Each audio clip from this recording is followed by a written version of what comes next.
O reino maravilhoso em que nós vivemos e batalhamos constantemente para que ele venha a ser manifesto aqui na terra. Amém? Nós temos vindo a ver que o reino de Deus ele está simplesmente ligado ao reinado de Deus. Onde quer que Deus esteja, onde estiver a presença do rei, ali é o seu reino. Porque não há reino sem o seu rei. Amém? Então nós, como a comunidade que carrega a presença de Deus, como nós, como o corpo de Cristo, carregamos a presença de Deus, nós somos aqueles que carregamos a realidade dos céus aqui na terra. Amém? Somos o agente pelo qual o reino de Deus ele irá ser e está a ser manifesto aqui na terra. E nós vemos isso até quando Jesus Cristo ele diz: se eu, pelo dedo de Deus, eu curo, eu expulso demónios, ressuscito os mortos, é porque já é chegado o reino de Deus. E quando nós olhamos para o início da criação, irmãos, nós vemos ali o reino de Deus perfeitamente estabelecido. Não é?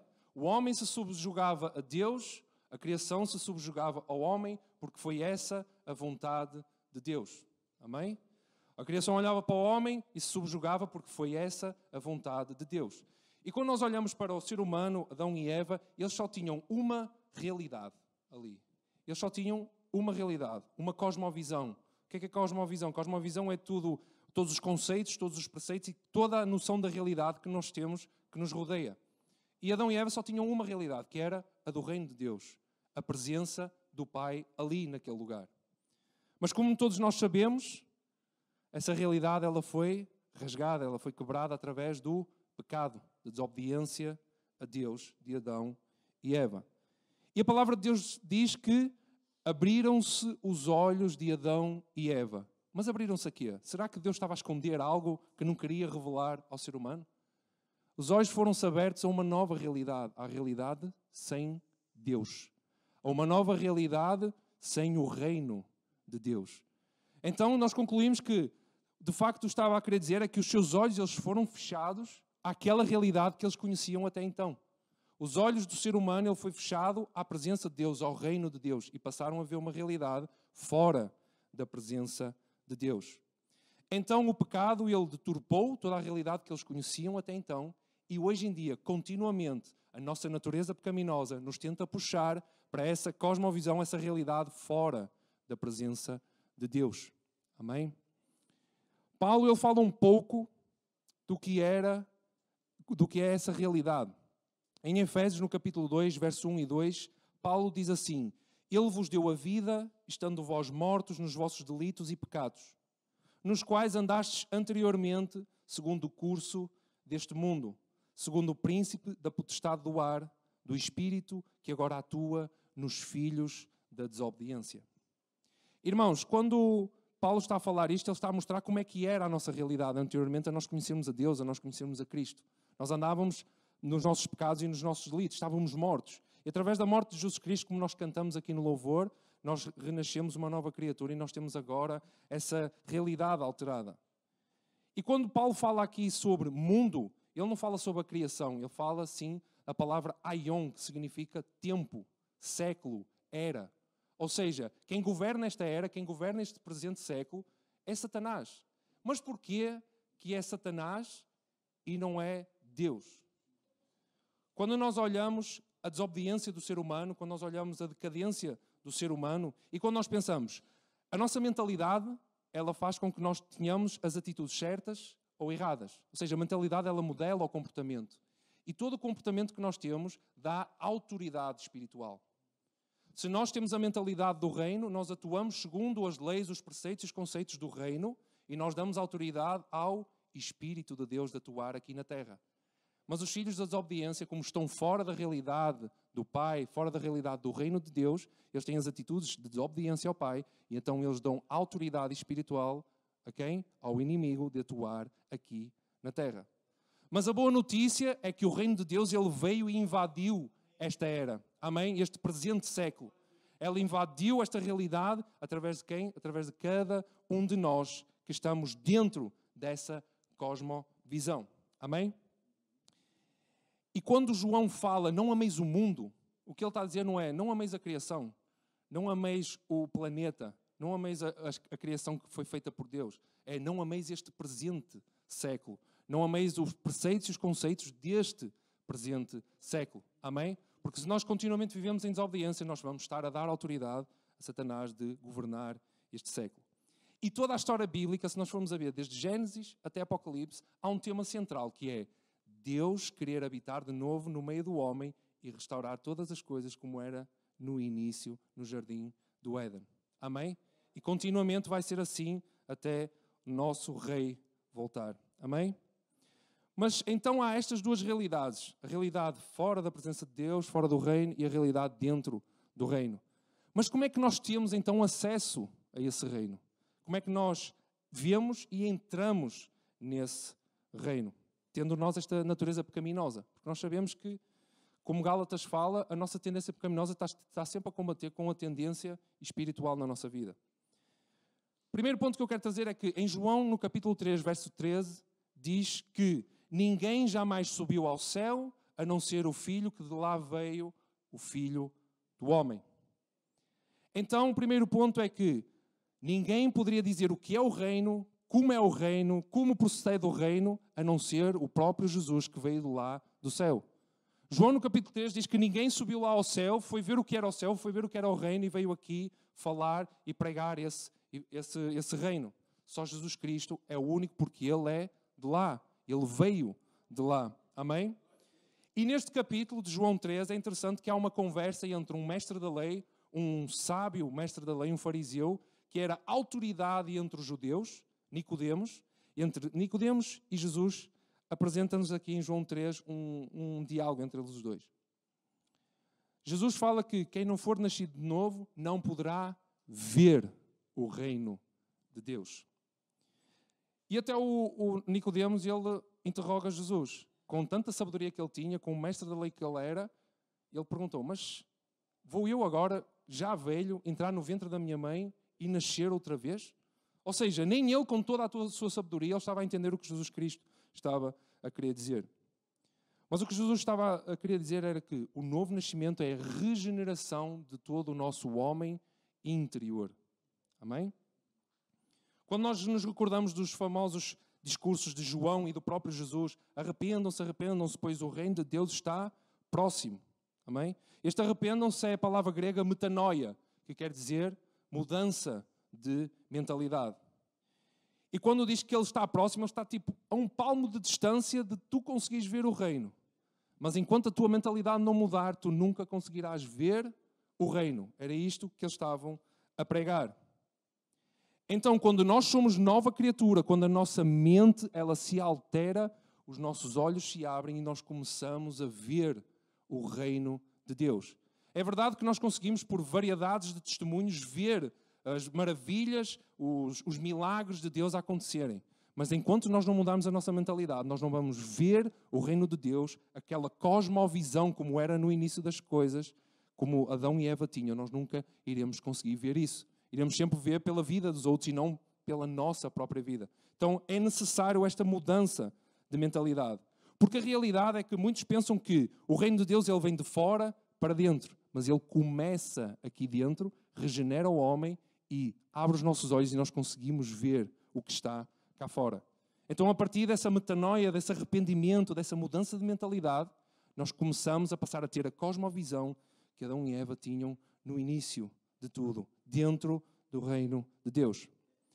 Mas após Nicodemos lhe questionar sobre, será que eu agora vou entrar no ventre da minha mãe e vou nascer de novo, já sendo eu velho?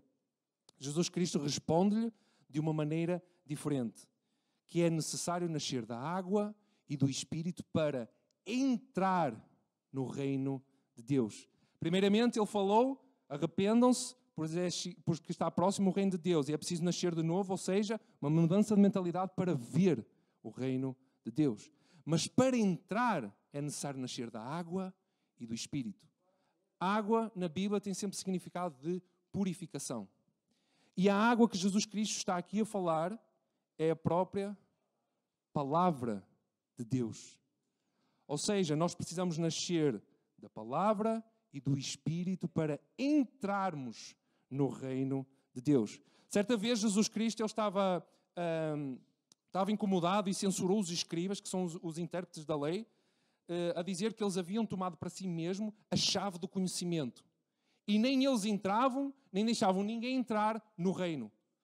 O que é que nós podemos concluir? É que para entrar no reino nós precisamos da revelação da palavra de Deus. Através de quem? Do Espírito Santo.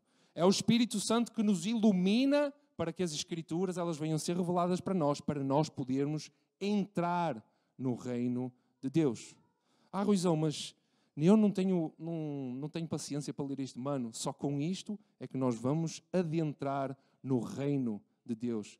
E eu estes dias estava a olhar para a Bíblia e disse assim, mano, eu acho que vou deixar de chamar isto de Bíblia, que Bíblia quer dizer pequena biblioteca, não é? Que tem um compilado de livros, e vou começar a dizer Manual de Instruções de quem é Deus e do que é o reino. Sem isto, nós nunca vamos compreender quem é Deus, nem o que é o reino. Amém, igreja? Então, para vermos o reino, nós precisamos que a nossa mente ela seja regenerada, mudada, alterada para os padrões e conceitos do reino. Mas para entrar no reino, precisamos do Espírito Santo que nos revele, ilumine a revelação da palavra de Deus. Amém? E o interessante é que muitos de nós, claro, conseguimos ver esse reino, conseguimos ver as maravilhas, os milagres, as curas, isso tudo, mas ver o que Deus está a fazer não significa que nós estamos dentro do que Deus está a fazer. Muitos de nós conseguem ver as maravilhas do reino, conseguem ver até o reino. Mas agora entrar, estar dentro daquilo que Deus está a fazer, não é a mesma coisa. Então não se trata apenas de uma mudança de mentalidade, trata-se também de um processo que nos irá fazer entrar no reino presente que já está aqui e no reino vindouro, a nova Jerusalém. João Batista, que foi aquele que preparou o caminho para a primeira vinda de Jesus Cristo, ele quando pregava esse arrependimento, o povo, ele testificava isso no meio do povo, porque o povo perguntava-lhe sempre, e agora? Eu já me arrependi, a minha mente já foi mudada, eu já vejo o reino. E agora o que é que eu tenho que fazer? Agora o que é que eu tenho que passar a fazer para isso? E nós precisamos de um processo de prática da justiça. João Batista ele respondia, praticai a justiça. Se vos tirarem a túnica, deixai que a levem. Dai sem pedir algo em troca, ou sem esperar algo em troca. Se vos forçarem ou se vos empurrarem para andar 1 milha, anda 2 milhas com ele. Amor sacrificial, práticas de amor, amar a Deus acima de todas as coisas, amar o próximo. E quando a Bíblia fala amar o próximo como a si mesmo, não é amar o irmão. Porque não há coisa alguma a amar um irmão que já está na mesma fé, que tem o mesmo amor por nós que nós temos por ele. Amar é toda a gente como a nós próprios. Mesmo quem está lá fora da nossa cosmovisão, necessita desse amor para que eles vejam em nós este reino maravilhoso. A prática da devoção, oração e jejum. Irmãos, há uma coisa que me incomoda muito. Muitos me dizem, Ruizão, eu não tenho paciência ou não tenho tempo para orar ou para ler a Bíblia. Mas isto é essencial para nós termos uma vida dentro daquilo que Deus está a fazer. Então, justiça, como em João Batista, é preparar o caminho para a vinda do Senhor Jesus. E no nosso caso, é a segunda vinda, não é? Que Ele vai estabelecer aqui perfeitamente todas as coisas de novo. Então, a justiça, ela é um processo que nos desenvolve. Nós nascemos de novo, bebés espirituais, crianças espirituais, mas nós devemos de crescer e nos tornarmos adultos para viver e praticar a justiça. Nós não podemos permanecer bebés durante toda a nossa vida cristã, irmãos. Há uma coisa muito interessante que, quando nós líamos aquela passagem do leite materno e do alimento sólido, nós sempre tivemos a noção de que, quando está aqui um pregador, ou vai sair leite materno, ou vai sair um alimento sólido. Vai ser ou uma boa pregação que parece uma feijoada, estás a ver? Uma feijoada assim à bruta, ou então vai ser tão fraquinha que vai parecer leite materno. Mas o que a Bíblia está a querer dizer é que, quando nós vemos, e quando eu vi ao meu filho a mamar, e continuamente na mama, nós quando vemos o leite materno é algo que já está pronto. É só abrir a boca e engolir. Está pronto. Exatamente como cada pregação que nós ouvimos em toda a nossa vida. Elas edificam-nos, elas são boas para nós, mas são um alimento preparado e é só engolir. Enquanto que alimento sólido é, nós vamos para o meio do mato, a gente caça, a gente mata, a gente pega para nós, leva para casa, prepara, tempero, prepara tudo, cozinha, come, degusta e todo esse processo. O que eu quero dizer com isto? Alimento sólido é nós pegarmos na palavra, lermos, pedimos ao Espírito Santo que nos revele o que é que está aqui a falar, porque este livro que nós temos na mão, ele é o único livro em que o coautor deste livro está presente todos os dias da nossa vida ao nosso lado. Se eu pegasse num livro de Saramago, o Saramago já foi à vida, ele não podia explicar o que é que estava lá escrito. Mas Deus, o Espírito Santo de Deus, ele está aqui, ao nosso lado. Senta-te aqui, Espírito Santo, explica-me o que é que está aqui escrito que eu não estou a perceber. Então, precisamos de abrir, ler, pedir ao Espírito Santo a revelação e mesmo mergulhar, estudar, entender, ou seja, caçar, trazer, preparar, cozinhar e comer, interiorizar a palavra de Deus. Só assim, irmãos, é que nós iremos ser aqueles filhos que Paulo falou naquela passagem que ele fala que a criação geme ansiosamente pela revelação dos filhos de Deus. Ali a palavra que está a ser usada é a palavra roiós, filhos maduros. Não é qualquer filho de Deus pela que a criação está a gemer ansiosamente para que eles se revelem. São os filhos maduros de Deus. E enquanto nós bebemos esse leite materno, nós nunca iremos crescer, desenvolver e sermos filhos roiós, filhos maduros de Deus. É necessário lermos nós e embrenhar-nos mesmo na palavra de Deus. Amém? Porque a falta de maturidade, ela vai nos trazer a falta de desenvolvimento. E essa falta de desenvolvimento vai nos trazer falta de entendimento e percepção de quem é Deus e do que é o reino de Deus. Mais uma vez, isto não é simplesmente Bíblia, isto é o manual de quem Deus é e do que é o reino de Deus. Sem isto, nós iremos criar um Deus à nossa maneira, à nossa vontade, aos nossos parâmetros, aos nossos prazeres. Enquanto que a Bíblia é uma faca de dois gumes que penetra no mais íntimo da nossa alma e quebra todo o nosso ego. Muitas vezes a gente lê a Bíblia e diz assim, caraca, mano, mas eu estava-me a saber tão bem viver esta vida. E Deus diz, não, isso que estás a fazer é errado. E é isto que nós temos que ter, é este quebrantamento de que realmente a Bíblia é que tem razão, é verdade absoluta. Amém? E porquê é que a criação ela geme pela revelação dos filhos roiós, os filhos de Deus maduros? Porque a humanidade, como nós vimos, era aquele que tinha governo sobre a criação. E sem este governo, este elo de ligação, de subjugação da criação ao homem, o caos irá sempre continuar. Por isso é que a criação se revoltou, por isso é que há o caos, não só espiritual, mas visto mesmo material, nós vemos este caos, porque a criação ela ainda está à expectativa, está à espera, ansiosamente, de que os filhos de Deus maduros, eles se revelem, para que tudo seja como era no início de todas as coisas. Por isso é que nós precisamos nos submeter a quem Deus é. E não querer e não nos satisfazermos com um reino somente por ouvir falar ou por palavras, mas realmente que é evidenciado pela prática da justiça, pela prática do amor sacrificial e pela prática da manifestação de poder. Amém, igreja? Irmãos, é com grande prazer e satisfação que eu vejo que cada vez mais nós nos queremos embrenhar na palavra de Deus. E se houver aqui alguém ainda que não tenha esse entusiasmo e esse prazer pela palavra de Deus, é porque ainda falta a primeira coisa, que é amar a Deus acima de todas as coisas. Quando nós tivermos realmente prazer em Deus, mano, isto a gente vai arranjar 1 ou 2 horas para ler isto, para orar, para jejuar. Porque sem isto, eu não sei quem Deus é. Não sabe. É impossível nós sabermos sem isto. É isto. Muitas das vezes me perguntam, mas Ruizão, se eu já tenho o Espírito Santo, será que Ele não pode revelar sem a palavra de Deus? Mano, o Espírito Santo é o Consolador que foi deixado cá para nos relembrar aquilo que Jesus Cristo disse. E para Ele nos relembrar, nós precisamos de saber, nós precisamos de a ler. Amém?